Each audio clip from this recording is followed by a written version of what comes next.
जयपुर के राजा की पुत्री मदन मोहन जी की सेवा करती थी। तो राजा की पुत्री का विवाह हुआ करौली राजस्थान में, जहां मदन मोहन जी अभी विराजते हैं। तो पुत्री से राजा ने कहा, बिटिया ये बताओ तुम्हारा विवाह है, तुमको हम दहेज में क्या दें? वैसे तो हमने सब दिया, लेकिन फिर भी तुम्हारी कोई इच्छा हो तो मांगो।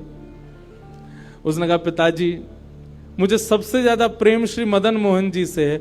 आप माता जी और पूरा परिवार गोविंद देव जी गोपीनाथ जी की सेवा किया करो। मदन मोहन जी को मैं ले जाऊं अपने साथ, अपने ससुराल में इनकी सेवा करूंगी। राजा रोने लगा, अपनी पुत्री के चरणों में सर झुका के बोला, मुझे क्षमा कर दे पुत्री, तू जो मांगेगी सो दूंगा, पर ये मेरे हृदय हैं, मैं इनको नहीं दे सकता। मैं वृंदावन से मुगलों से बचा करके इनको लेके आया हूं। वैसे तो ठाकुर जी को बचने की कोई आवश्यकता, ठाकुर जी कृपा करके आए हैं जयपुर में राजा के ऊपर, पर इनको देख करके मेरे प्राण बचते हैं।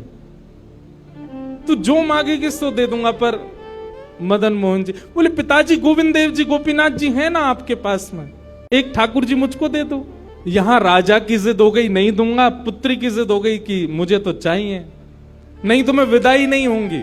राजा की पत्नी ने भी कहा, अब इतनी कह रही है तो आप दे दीजिए ना, हमारे पास 2 ठाकुर हैं, इनकी सेवा हम करेंगे विस्तार से। और वैसे भी मदन मोहन जी की पूरी सेवा बचपन से उसने ही की है। तो राजा ने एक प्रस्ताव रखा, बोले अच्छा पुत्री एक काम करते हैं। बोले क्या? मैं तेरी आंख पे पट्टी बांधूंगा और आंख पे पट्टी बांध करके मदन मोहन जी जैसे 7 स्वरूप तेरे सामने खड़ा करूंगा, जिनमें से 6 स्वरूप जो होंगे वो मैं बनवाऊंगा और 1 स्वरूप वास्तविक मदन मोहन जी होंगे।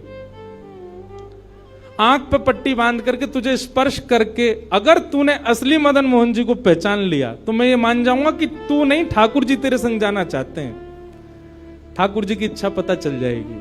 तो राजकुमारी बोली, ठीक है आप ये प्रयोजन कीजिए। राजा ने महाराज कारीगरों को बुलवाया और मदन मोहन जी के डिट्टो कॉपी 7-6 स्वरूप बनवाए। रात्रि में जब सोई, अगले दिन परीक्षण होना था, तो रात्रि में जब सोई तो बहुत रोई और ठाकुर जी से कहने लगी, नाथ